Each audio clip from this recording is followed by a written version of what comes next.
ang lupa mo? Hindi pa buhay pa? So matanda ka na? Oo. Mga ilang taon mo na? Ewan ko. Ay, sobrang tanda mo na. Libot mo na pagkatanda mo. May anak buhay, may pamilya pa. Wala na. O, so nagpapagala-gala ka na lang. Ha? Anong kinabubuhay mo para mabuhay? Wala, pagkalagala ako. Pagkagala, kasi nakita mo ito. Tapos yan, lagi mo ito nakikita. Ha? Ang baka sweet na lapit ito sa kanila. Inaso mo yung puso niya. Hinihigop mo ang dugo. Dahil nagugusto mo siya ito. O. So ngayon, nutusan kita tagalin. Magbalik loob ka sa Panginoon, ha? Ha? Ha? Para ikaw matanggal pagiging mo. Ha? Dito tayo. Tawag sa Panginoon.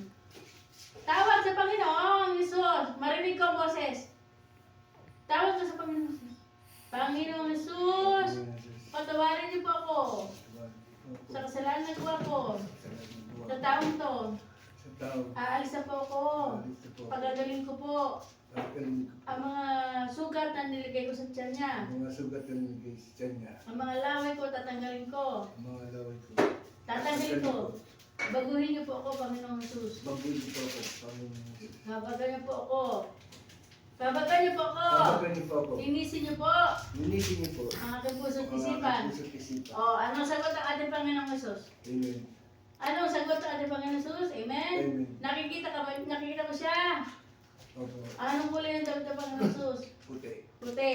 O ngayon, ano sabi niya para pag iba niya sinasabi sa iyo, humingi ka ng tawad. Hindi po ako tawad sa kanya. Ang dami ko ng kasalanan. O sige, hingi ka, marinig ko. Hingi ka, marinig ko, hingi tawad sa Panginoong Jesus. Panginoong Jesus, sige, marinig ka mo. Ang patawarin niya ako sa lahat. Mga ginawa ko. Tapos ano pa? Kasalanan. Dami ko itong kasalanan. O, sabihin mo, magsisi ka, ano ginawa mo sa mga tao, mga ginawa mo, ano ba ginawa mo, napatay mo. Sabihin mo, yung mga nagawa mo. Dahil ko pong pinagsisilungan niya. Na mga kamag-anak, mga pizza. Ayan. O, ano sagot ang ating mga pang-sustain doon? Amen. O, ibig sabihin, bibigyan ka ng pagkakataon. Hihingi tayo ng grasya sa Panginoon, hihingi ka ng grasya sa Kanya para ikaw ay mabuhay, patuloy na mabuhay. At ikaw wala kang kasamang kamag-anak. Nag-isa ka. Buhay ka pa, malapit ka nito. Kaya kung malapit ka rin sa amin, pwede ka nang mabigyan ng pagkain, ano? No? Ang Panginoon ay mabuti, bibigyan ka ng kakalupang kalunggan. Mayroon daw kapitbahay ang magbibigay ka ng marami. May sasabihin ko sa iyo, mayroon ka doong kapitbahay na mabait, tama? Na nagbibigay ng pagkain sa iyo. Hindi ka maubusan. Utusan ng Panginoon yung para bigyan ka ng biyaya. O di ba meron din isang matandang lalaki na nagbibigay sa iyo? O di ba yun na lagi magbibigay sa iyo kasi naawa sa iyo, wala kang Panginoon. O dahil yan ay utos ng Panginoon yan, ha? Noong kapag gustong baguhin. O sige. Ang tanong ama namin, kasi sino yung sasabay ng ama namin, no? Sasabay lang ko para man siya. Para malinis yung sumpong. Ama namin, sumasalangit ka, sambahin ang ngalan mo, mapasamin ang kaharian mo, sunin ang loob mo, dito sa lupa, parang sa langit, bigyan mo kami ngayon ng aming kakainin sa araw-araw at patawarin mo kami sa aming mga sala.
tanggapin mo ang basbas na pagtangkad sa iyong mga pagkakasala.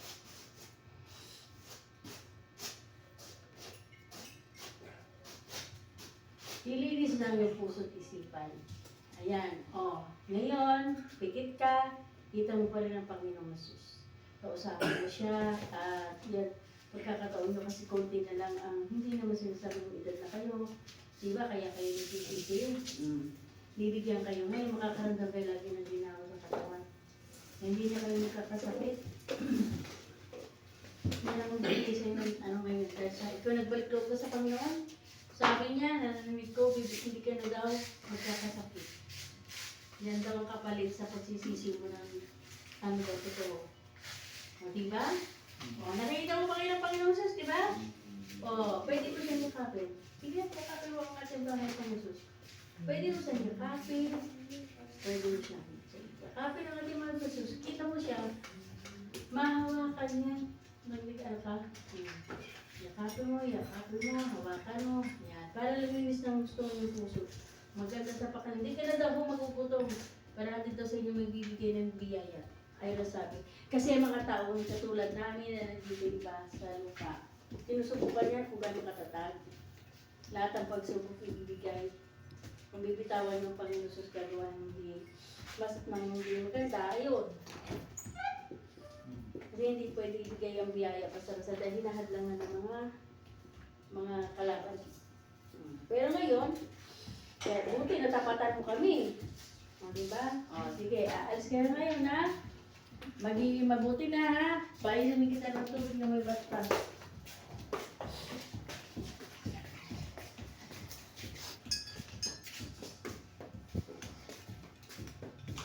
Hingi ka muna ng tawad sa pamilya niya. Ayan. Sabi mo. Tawad po. Tawad po. Ito pamilya. Ay, si nanay. Nanay, tingin pa kayo. Hingi po ng tawad siya. Napagtawad sa iyo. Oo. Napagtawad mo ako. Humingi daw po siya ng tawad. Mapapatawad naman kita eh. Ayun daw. Sa lahat ng mga ginagawa mo. Basta gumaling lang. Tanggalin na yun. Gumaling lang yung ano mo, okay na yun. Kilala niyo po ito? Kilala niyo? Siya yung asawa ano? Ayan yung mga anak. Mga apo-apo na. Inom na ikaw. Inom na. Kanan ha?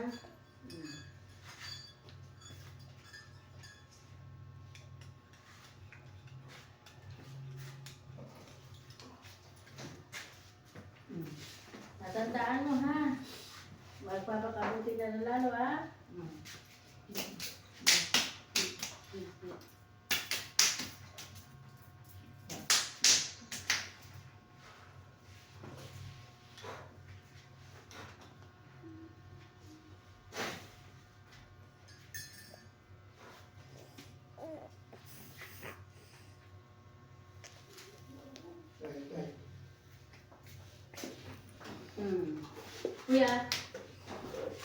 Kuya, kamusta po? Anong naalala mo sa ating mga pinag-usapan?